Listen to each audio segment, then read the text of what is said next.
Wiggins. Majlin v nájazde a pokon striel. Dnes potvrdí rolu muža, ktorý ťahá Košičanov. Toto bola ale obrovská chyba. Do obruče.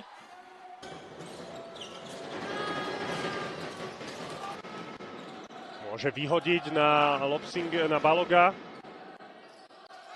Polovice druhej štvrtiny už len hostujúci tým diktoval tempo. Tak to vyzerá aj teraz. Šmajlan aj ťažká. Sú favoritom dnešného zápasu a uvidíme, či ma Komárno presvedčí o opaku. No, tak...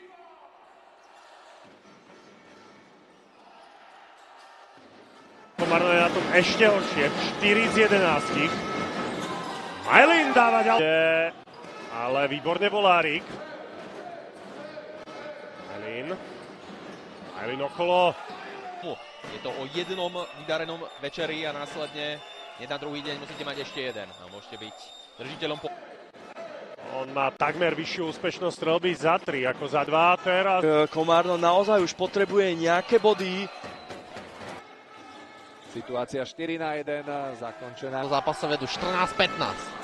Ale domáci sa opäť môžu dostať po malej chvíli do vedenia a... Na opačnej strane Wiggins a jeho veľmi pekné manévre, trojbodový pokus. No a... Volárika na ľavej strane, ktorý to skúšal strelou za 3 body. McKitton. Máme napríklad už aj Ola Bodeho. A Wiggins, taktiež v rotácii Komárna a... Volárik. Do koša v tých podkošových pozíciách teraz ale. Bera Kenny, McKitton s veľkým oblúkom, ešte Majlin. No.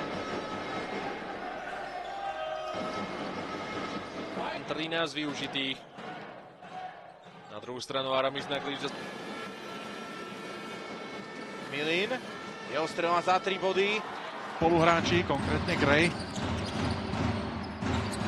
A s 30-kou sa